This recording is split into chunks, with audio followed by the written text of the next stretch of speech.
Okay. So I take it you all got the email, right? Yes. You saw this in the email because um, I want to talk about paintings of houses and show them to you.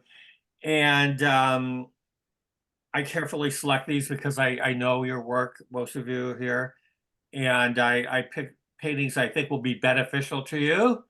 And as I said before, I expect to see the influence of this in your work, and I am seeing it. I'm thrilled about that. I want to see more of it, and that's why we do Art Night In. It's a teaching experience that you would get if you went through a college art program. They do something like this. Okay. And before I forget and get further along, who can answer the quiz? Remember the quiz question? Charles, I have an answer, but I don't know if it's correct or not. Well, tell me, and then I'll tell you if it's correct. Okay. There was a film done in 1948 with Cary Grant and Myrna Loy called Mr. Blandings Builds His Dream House. And it's a hilarious movie. The movie Money Pit was based on it, which was a later movie with Tom Hanks. But the original black and white with Cary Grant and Myrna Loy is hilarious. And near the end, in the final moments of the film, of course, it was a very stressful situation. And Cary Grant was very frustrated with, all the stress of building this house and talking about, let's just get rid of this house. Oh And yeah. Myrna Loy's character looked at him and said, this isn't a house, this is a home. I remember the movie, and then now I remember that her saying that. So that's Yeah, not the right right near the answer, end. though. That's I not didn't think it would be right, but well, it's it might be the oldest reference. well, yeah, it precedes my source. So, anyone else know what any other sources for that? It's not a house, it's a home. Come on, we're all boomers. You all should know this. Come on. Is it from Leave It to Beaver? No, look, Google works. All you have to do is type these words into a search I engine. did. I And did, and it came up with some show from the 90s. And I'd never heard of the show or the people on it. So Okay, all right. Then I did it, and it popped up right away. But it's from a Bob Dylan album. oh, John Wesley Harding is from the song. I can't remember the song. It's one of those Okay. long kind of rambling narratives. But anyway, it's from the Bob Dylan album from about 1969. Okay. Um, That's a lot neater answer than mine. well, I have to. Dylan. Now I really want to research it and find out if he got that. All right, artists, what's the quote that Picasso's quote that good artists create, great artists steal? You ever heard that? Picasso? Yeah. All right. Okay, all right, I'll get on with it. And this is a painting I want to start with. This really beautiful painting by Monet. Houses on the Exterjade from 1871. And it just depicts some riverside garden houses on the west shore of this river in Zaandam. It's in the Netherlands. So he was up there painting, and there was a dam, like where the viewer would be, where we would be now. There was a dam, and he was standing on it painting this scene. I went on Google Earth and I was trying to find the exact location, but Oh. I think it looks very different now. Oh, that's a great idea. The place where I thought it was had like some 3-story like apartments or something. Yeah, interesting. This is now in the Met, the Metropolitan Museum of Art. And I just think everyone loves the Impressionists. I know you all do. And I want to show you other kinds of work. I think he kind of fudged his signature. I don't know why he got so clunky there with it, but the painting itself is you just can't argue with anything. The surface tension being shown on top of the water Yeah, and reflectiveness of it is amazing. it is. And it's not just that he captured it. It's just like you said, there's a feeling of tension in the Yes. water that you don't Yes. feel in the sky because it wouldn't have that. Okay, so here now is a Van Gogh from 1888. He called it the Yellow House. It has another official name, but he lived here for a while. And shortly after he moved into it, he sent his brother Theo a description and a sketch of the house that he did the painting from. And I'm going to show you that next. But he really liked it here. He said, it's tremendous, these yellow houses in the sunlight, and then the incomparable freshness of the blue. I guess he meant the blue sky. But he called it's called the Yellow House, and Van Gogh himself called it the street. And it just records his immediate surroundings where he was living at the time. And you see to the left that pink awning is a little restaurant where he ate all the time. And the home of his friend, the postman, know that famous painting that he did of the postman, was just Yes. beyond the second railway bridge. So on the right, you see there's a train go over the bridge. And Right. behind that, there's another bridge. And right behind that is where the postman lived. Isn't that painting at the DIA, the postman? Yeah. It was also there for the traveling Van Gogh too. I don't know if it's always there. Yeah, I Is think it? we Oh, saw it's not it in there our in collection, but it January. was in the show, right? I thought we saw it there in January, but maybe I'm wrong. Well, we did, but I don't think it was from our collection. Or was it? I can look it I up thought real it was, quick. All right. it doesn't I'll look it matter. up, but I want to Yeah. just finish my comments about the Yellow House. It says that Vincent finally found a place at the Yellow House where he could not only paint but also have his friends come to stay. So it must have been a pretty nice apartment he had. And he wanted to turn it into an artist, like a little artist commune, and apparently that never happened. But here's the sketch that he made of it. It looks just like it, really. Mhm. And then on the right, and I love Van Gogh's drawings. I think I've said that many times, but I just love looking at his reed pen drawings of sepia ink. And then on the right, you can see the letter that he wrote to his brother, Theo. And I think you know that Theo was a very successful art dealer in Paris. Everyone knew that. And it's important because he essentially supported Van Gogh. And you hear that Van Gogh never sold any paintings, or he just sold one. Actually, he sold all of them, because his brother bought them. And the idea, they knew the changes that were going on in the art world at that time, and they knew that Van Gogh was like right on top of that. So the idea is that his brother would keep him going, send him money every month. Vincent would keep doing the paintings and send them to Paris. And then at some point, when the time was right, they'd make a whole lot of money from them. But what happened is Van Gogh died much too early for that to come into fruition. The postman is at the DIA and level 2. It is in our collection. Okay, great. I should know that, but I don't. Okay, I have another Van Gogh. Stark Contrast, and this is from 1885. So it was a few years before he painted the Yellow House. In his dark, gloomy period, but I just like this painting a lot. It reminds me of like a fairy tale, the Little Red Riding Hood and things like that. They're a little cottage in the forest, and the woman stooping over the thatched roof above her. And Van Gogh just liked these humble farmhouses. He called them people's nests. And it's actually 2 houses. So there are 2 front doors. So it's like a little mini condo, I guess. And that was something that was popular at the time, but it was starting to disappear as a kind of domestic architecture.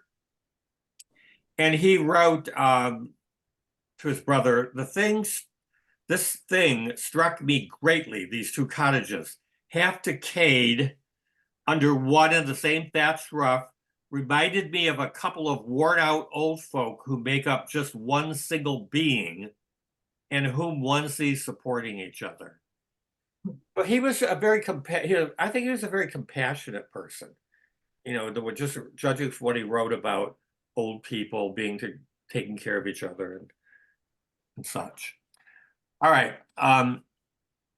This you've seen, right? Come on. I have not. Hopper. Yeah, I've seen a Hopper. it's Hopper. Yeah. It's the famous Hopper painting called The House by the Railroad from 1925. And it was this painting that is said to have inspired the classic haunted house in popular culture. So when you see an old movie and it's scary and there's lightning and thunder, it's always a house that looks kind of like this, isn't it? Yeah, And- the one at Disney World kind of looks like that too. In the Magic Kingdom. And it's just this kind of, I don't know what it has the mansard roof, the fish scale single shingles, arching windows. I don't know, Andrew, is there a style here, an architectural style that we can name or? I don't know. I think with the mansard roof, it's kind of a French style, isn't it? Yeah, like a European- mansard roof. Yeah, It's not with that Gothic. roof line. Yeah, I was gonna say Gothic, but you know, it's more rounded and Yeah. Well, but anyway, it is the prototype for the scary house. And another Hopper. I had not seen this one. I love it for the construction, the simplicity of the forms. And this is called Ryder's House from 1933. And what's not to like about Hopper is how I feel about Hopper. I could look at him forever. I've got one more Hopper here from 1949 called High Noon. Hmm. Now this one's even more severe. So we're getting later. This is like about 15 years after he painted this previous one, which seems kind of like a little bit pastoral and a pleasant house in the fields. And this is really severe. And it's kind of scary in itself. This house, I think, because that woman in the doorway, what's she doing there? She's half exposed. She's in this dark doorway with the blinding sunlight outside. And look at those diagonal lines that cut across the white building. And then we see another one inside the window on the left, echoing it, and then one on the roof. So he was a great designer. He had a real feel for composition. And he just captured something in his work, and especially this one, which I'd never seen before. So I was hoping some of my Iowa friends would be here tonight, but this painting, you'll never guess who did this. It's a beautiful painting, isn't it? Yes. It's Grant Wood. No blank stares. Come on. What did American Grant Wood Gothic. paint? Huh? American Gothic. Yeah. Grant Wood, American Gothic. Do you know American Gothic with the man and the pitchfork and the woman? Oh, okay. Say something so I know I'm getting somewhere with this. All right. Yes. Yeah. That Yes. Grant Wood, Yes. the same artist. But this is from 1928, and the story is, Grant Wood was in Iowa, where I went to grad school. I went to the University of Iowa, and there was a family recently of Iowans, natives from Iowa, that owned this painting for decades, and they just now donated it to the University of Iowa Museum of Art. But it's one that he painted when he had a stay in Munich. He was painting in Munich for a while, and he probably did it then. Charles, Yes. sorry. I just an observation on this painting plus the previous one by Hopper is how the houses are, like the whole house isn't included in the field of view of the painting. The Yeah, previous one, it's cut off on the right, and on this one, both of them are cut off, assuming we're seeing the whole painting. yeah, and I think we are. And that's a good point. It's something I want to talk more about is radical cropping. This Yeah. coming- And it has an expressive quality to crop, and it creates a dynamism in the composition. So you're right. I love that blue, that shadowed side of the wall. Whoa, it's almost electric looking. Yeah, And it's intense. yeah, and we had a lot of Grant Woods work in our Museum of Art at Iowa on the Iowa campus, mostly lithographs and prints, but a lot of paintings and other works of his. Unfortunately, he's only known for that one painting, American Gothic. But we had a nice little museum. I worked there for a while, and we had a great African art collection as well, and a famous Pollock. We had a big one. Okay, so here is Thomas Hart Benton, another great American painter. This is a painting of Martha's Vineyard. That's right back there is Obama's cottage, and then down here is. Now, it was of course a lot different back then, but I don't know. You can see the influence of American modernism emerging here in 1922, and the tendency towards abstraction, the influence of Cubism, the rather muted palette in this case, and it's just I like the painting. I like Benton. We need to talk about Benton more. Here's another Thomas Hart Benton called Flood Disaster. He was known as a Midwestern painter. And he painted a lot of murals, especially during the Depression WPA era. The federal government paid him to paint murals. And he did tend to paint more realistically than what we see here. And this is a more typical example of Benton's work. And these curvilinear forms, everything seems to be curving. And this is called Flood Disaster.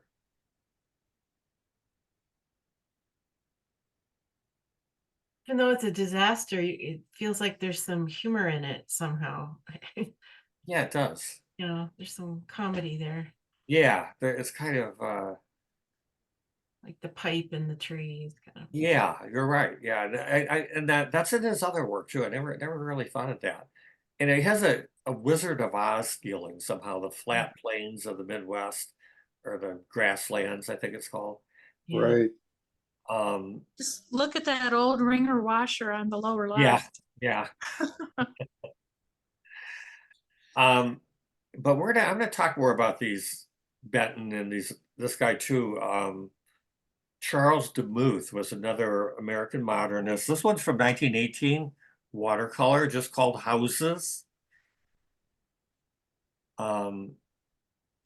Influence of constructivism, which was a movement coming out of Russia around that time, sort of leaning towards abstraction, very geometric forms, very analytical.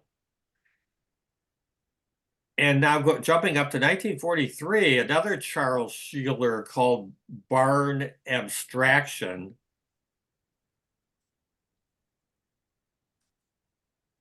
I think he was also, he's classified as a precisionist. And you can see that in the style. So this is 1943. The next one is also by Charles Sheeler. It's a painting, an oil painting of the same thing. And he did it 4 years earlier. I didn't recognize that. I should have had this one first. But I thought it was a photograph. I really had to look at it to see that it is in fact an oil painting. But just obviously he has the same source, right? Isn't it obvious? Yeah. Mhm. Yep. And I think I've told you guys I'm reading Moby Dick still. And I'm getting there. But the original edition, well, not the original, it came out in 1851, but a later edition, Rockwell Kent was commissioned to do the illustrations for it. They're ink drawings that look like woodcuts. And there's one on almost every page, so he must have made a bundle from that. commission. So, Charles, yeah. the first one to me looks like he collaged it. I'm sure it painted, but doesn't, to me, it just looks like pieces of paper he's put together, It does, yeah. you know? And what it But- says, it doesn't say what medium he used, so yeah, it could be. So after another Rockwell Kent, and I really think he's a great artist. I didn't really appreciate him until recently. This is called Village at Night by Rockwell Kent. The houses on the shoreline at night.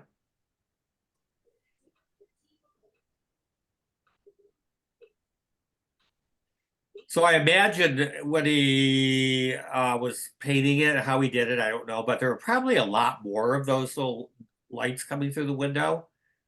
But he didn't put them all in. He restrained himself and put only a few to really make them the most effective. It's a pretty interesting sky that you put in there. Yeah, very stylized, heavily abstracted. Most of his work is. And here's another Rockwell Kent called House of Dread from 1915. So we're jumping back a little in time. And I don't know what's going on here, but it does look kind of scary. And he was an interesting guy, but it's mostly blue. And then he gives us this bright color of yellow green and some strange thing with the people.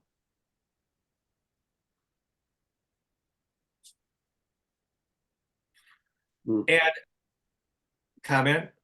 Someone have a comment? Yeah, it reminds me of a sea creature somehow, like an octopus, coming out from the base of the house. Yeah. He's an interesting guy. I want to learn more about him. And the next one is from out on Monhegan Island. He painted in different styles. I love the juicy painterliness of this. On Monhegan Island, there was like an artist colony there. There has been for a long time. He was there for a while. This is only 5 by 6 inches. Wow. And now I want to show you a painting that somebody did of Rockwell Kent's house on Monhegan Island. This is a painter I didn't know anything about. His name is Peter Paskas. I don't even have a date, but I think it's pretty much more recent.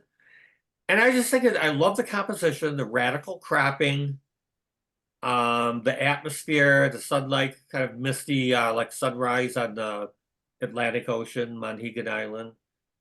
And it's just a great little painting. Yeah, beautiful.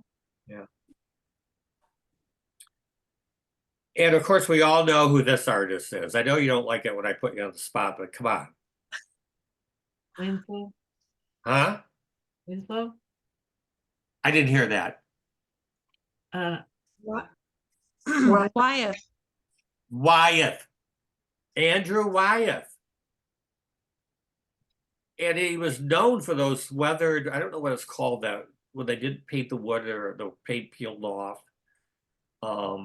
It has a very beautiful antique look that you see in the Northeast coast a lot.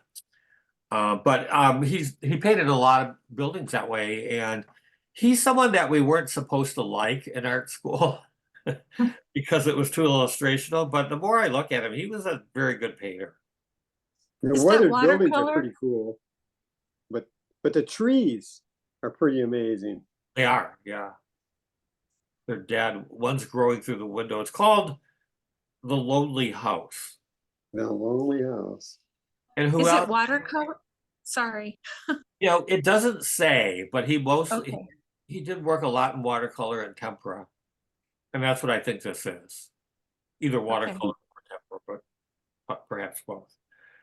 Now I wish Is this a little bit bigger painting? the size, I don't have a size on it. It's probably, I don't know. I don't know the size. Now, I really wish Phil would have made it tonight, and I'm going to talk to him about not coming to Art Night In, because remember he had a book of that Pittsburgh painter a while back. Does anybody remember that? And I've been following that guy a little bit. He's I'm going to tell you more about this, when we get back to class, but his name is Ron Donahue. This is a little oil painting of what famous house? Frank Frank Lloyd Lloyd Wright. Frank Lloyd Wright, Yeah. Falling Water. Yeah. I Andrew, grew up about 45 minutes from there, and I've been there many times. It's just the most wonderful place. it is. I've been there. There's another one nearby called Kentuck Knob that Wright did. But here, listen to this. Andrew, Ruth, how long of a drive is it from here down there? You can get, well, if you're going to Falling Water, that's a little bit southeast of Pittsburgh. I would allow 6 hours to give 6 yourself hours? time to stop for Okay. lunch. Okay, Yeah. 6 hours, and this guy, Phil Donahue, is doing some workshops right at Falling Water. Oh, Starting in March, but also May, July, and September. And they're only one-day workshops for $75, and it includes lunch. I'm gonna have to check that out. Falling Water's managed by the Western Pennsylvania Conservancy, and I've been a member of that for more decades than I want to admit. So I'm gonna Well, have to I go think out. he's a good painter, as you can see. Yeah. Doing a very reasonably priced one-day workshop at one of the most famous pieces of architecture in the country. And I'm gonna look into it further, and we'll be talking about it in class. Yeah, I'm gonna look into that too. That would be great. Especially if you're. Yeah, because I'm down there, fairly often, so. Does everyone know about Falling Water? That the river actually runs through the house? Hmm. Yeah. Okay, and this is an artist I just discovered, do know nothing about, but I love this little painting of houses. That's why I put it in there. From 1925, Tarsia do Amaral. And she was one of the leading Latin American modernist artists, and considered influential in Brazil on modern painting. And I just think it's a charming little painting. So we say house, let's paint a house. There's so many ways you can approach it as we're seeing tonight. I'm always surprised to hear that these paintings were done in 1925. Yeah. You have to realize how forward that must have looked back then, because it was nothing like the traditional artwork that was created at the time. No, but modernism had happened, and we talked about Cezanne and the Impressionists. Yeah. And the birth of modernism, especially with Picasso and Braque in Paris in about 1912. And it spread rapidly from that time through Europe, eventually to the United States with the Armory Show, and then got down to Brazil. So that's pretty impressive. Okay, not too many more, but I had to get David Hockney in here. And I didn't want to show you the famous LA house with the swimming pool. So I got this is a recent 1988. I don't know what I to like make. the colors that he used. The colors, yeah. What is it? Any opinions on Hockney?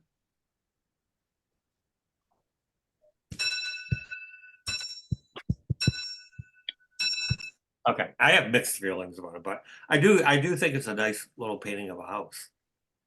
Now, I want to show you a two by Wolf Kahn, and I talked about him. This is a pastel from 1980, Barn and Meadow. He just died, he was like 100, I think. And, he just did these wonderful, on the East Coast, up in Maine, he lived. And this is called Barn and Meadow. It's just a pastel study, but he just captured with simple shapes and vibrant colors. He captured something about the light, and this is probably a more typical one. It's an oil painting called Cotton Barn at Beach Island from 1998. What's his name again? Wolf Kahn, Kahn. Oh, Yeah, he's one of those artists you guys should be familiar with, because I know I say this a lot, but you're all landscape painters pretty much. All right. And I want you to look at some of the serious contemporary landscape painters, and Wolf Kahn is definitely one of them. Yeah, Now- those two are both really nice. Yeah, beautiful light and color, simple design. And I wanted to show you this photograph. Somebody took of Wolf Kahn's house in Maine. And it kind of just made me think, well, you can see in his house what you see in his paintings a little bit, at least in terms of shape, can't you? Yeah, yeah. Yes. That's what I thought. Okay, now I have mentioned Fairfield Porter, and I'm just going to show you a couple of his paintings, and then I'm done. Remember Fairfield Porter? Another East Coast painter. He was quite influential. And Andrew, remember you looked up the book about Fairfield Porter? Yeah. When I was at Iowa, there's another guy in the program there, Ted Lee, and he knew Fairfield Porter and was writing a book about him. And I thought, yeah, sure you are. But I'd kind of forgotten about it. And then one night in class, Andrea looked it up. And sure enough, there is a book by my friend Ted Lee about Fairfield Porter. And we were talking about him at Iowa. We looked at him a lot, and he was influencing us. Simple paintings, very beautiful, clear light in Maine. I think that's even the ocean you see to the left of the White House, isn't it, in the distance? And I haven't. Could be. Go ahead. Sorry, no, I just said it could be. It kind of looks very like a very level horizon. So Yeah. But where these, the- right. you're right. It does look like that, and it's a bit of detail in what's otherwise a painting with great big, almost empty spaces. The sky and the ground, right? When I say empty, though, I have to qualify that there's no stuff in them. There are things and objects in them. But especially when you see these paintings in real life, there's a lot going on in that great big blue sky with a brush mark, the application of the paint, the surface, very subtle changes in the color. I was wondering about that for the foreground area also. Maybe Yeah. I can't see it on my screen, but I'm wondering if there isn't more texture in there than Well, what there I'm is. seeing. Yeah, Okay. well, we see a little bit of it compared to the sky. Yeah. The sky almost looks like there's vertical movement being put into it.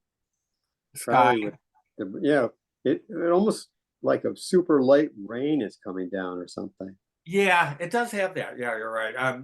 We don't know if that's just the reproduction, but Yeah. very well could be. And here's a signature that I don't have any problem with. See how much-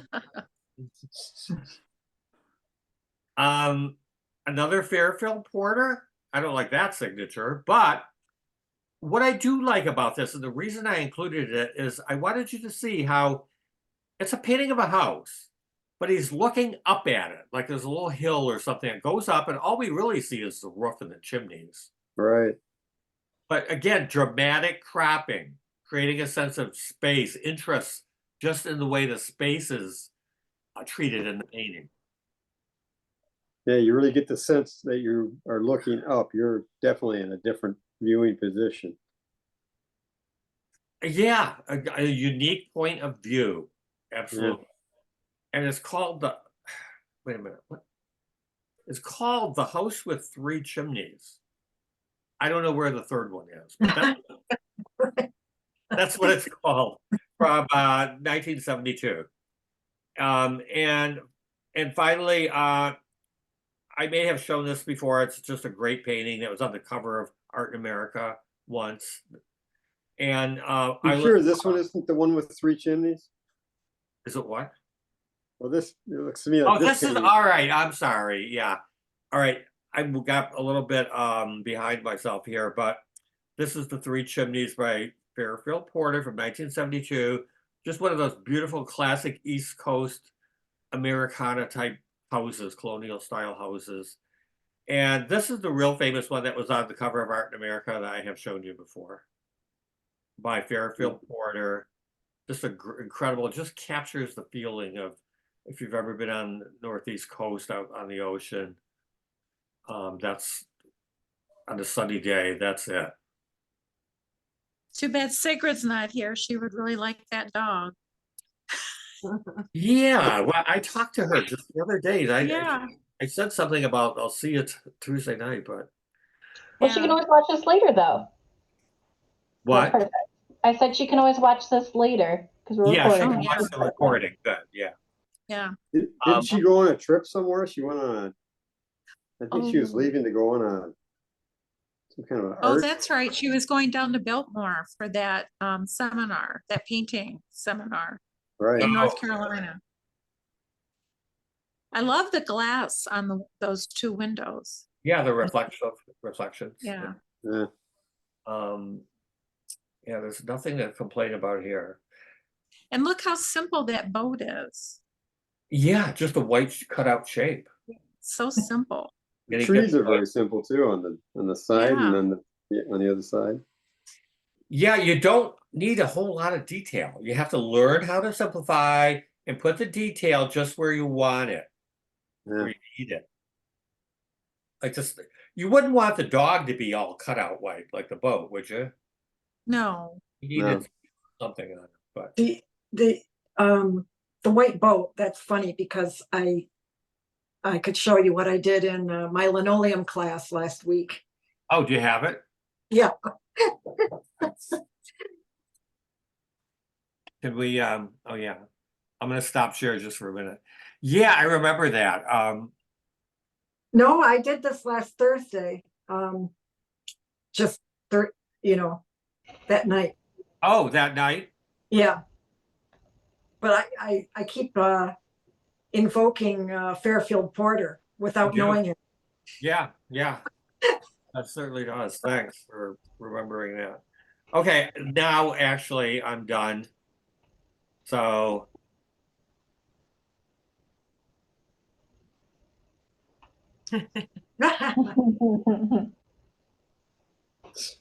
all right, everyone